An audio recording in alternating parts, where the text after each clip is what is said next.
Hey, yo, what's up, guys? I hope all of you are doing good.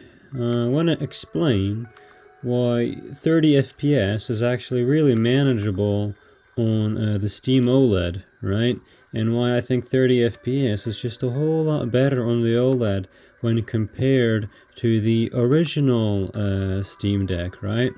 And this is mostly to do with the 90 hertz screen. So I'm playing Grounded. It's a really cool game, by the way.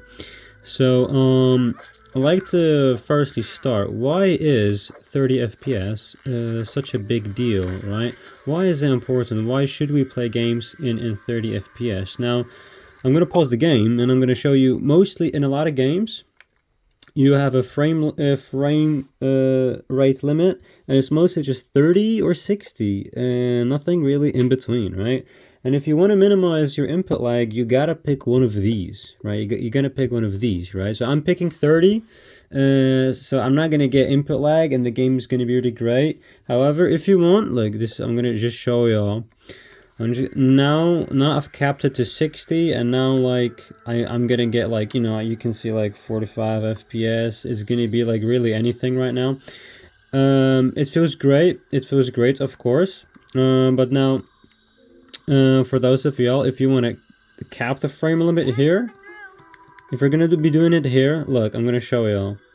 You're gonna get insane input lag, insane. Like you probably cannot see this from here, but you're gonna get insane input lag, and it really doesn't feel good. It doesn't feel playable at all. So what you gotta do in games is, like, leave that off, and then you pause the game, and then you gotta pick 30 or 60, right? 30 or 60. And yeah, look, if you pick 60, for example, I'm gonna pick 60. Like, I get like 47. Like, I'm sure I get like 47 FPS.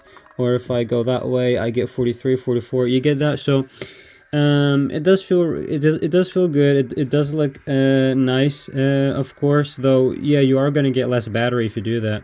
A lot of cases, a lot of games, very demanding games, you'll really want to cap it to 30. Now, here's a drill, right? In this game, look, this is 30 FPS. Like, I'm walking around, I'm gonna run a little bit. It actually looks really great on 30 FPS, and I've been playing this game for a long ass, well, for a lot of time, for a lot of hours, with 30 FPS, and it feels totally manageable. It feels really great, right? And part of the reason is because of the 90 hertz screen. So I'm just gonna do an experiment, right? Let me kill that little thing. Bam. I'm gonna do an experiment. So currently the screen is at 90 hertz, which is why the game looks smooth. And now if I switch it to 60 hertz, you're gonna see a little difference, right? So I'll just show you very quickly. Well, maybe it's not very obvious, but to me it is immediately obvious. The game just looks a little more choppier, I guess, if that's the right word, right? I do notice just a little more input lag. It looks like this. It is playable. It looks fine. However, if I crank it up to 90 hertz, it just looks a whole lot better. It feels a whole lot better. That's what I can say for sure. By the way, if you're wondering, this game is called Grounded. It's super cool, by the way. So that's what it feels like. And the moment that I switch it to 90, I feel it become a whole lot smoother, actually. So let me just go ahead and do that, right? Now it's doing it. Okay, now it's great. So now the game is at 30 FPS, and I feel, this is noticeably smoother in my opinion. It's better. Now, you see, the thing is that the game is running at 30 FPS, 90 hertz, and it's responsive. It's very responsive. There's no input lag whatsoever. And another thing is that you get a whole lot more battery life. Just check out my battery life. Check this out. Look, I got 40% left, and just check for how long. Check how long. I got 1 hour and 30 minutes to play the game, which is really great. It's a lot of battery considering I got just 40% left. And by the way, for your information, I am running this game on high. Look, I'm running the game on high. You can see I'm playing this game on high. FSR is set to ultra quality. So like, I get really beautiful visuals. Just look how gorgeous this game is.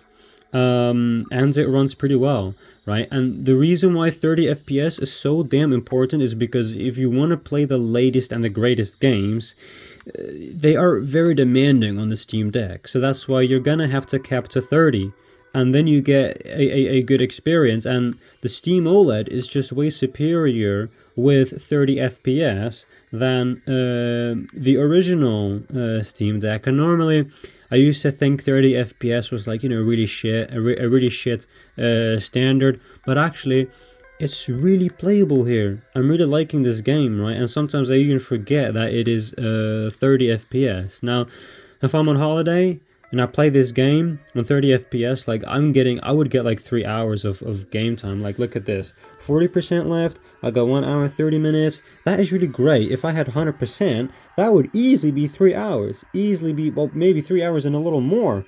Of course, right? I'm just gonna show you what this game looks like if I leave it to 60. Right, it's not gonna. It rarely hits 60. It'll be like 40 and 50. It looks like this. It looks, of course, it looks a whole lot better. And I normally would play it like this if I was at home and my charger was right here. Of course I would. But if I'm going on holiday, or if I need battery, I'll just go ahead and I'll do 30, and the game just looks really great, and it plays really great as well. Bam! I'm gonna go in the water, by the way. The game is gorgeous, and if I leave it to 30, I can crank up the visuals as well, leave it on high. I don't need to turn it too low or medium, and the game just looks really gorgeous. This is what it looks like. So yeah, guys, that is why I think the Steam that is an area where the Steam OLED is just better than the original Steam Deck. So I hope y'all have a really great day. Goodbye.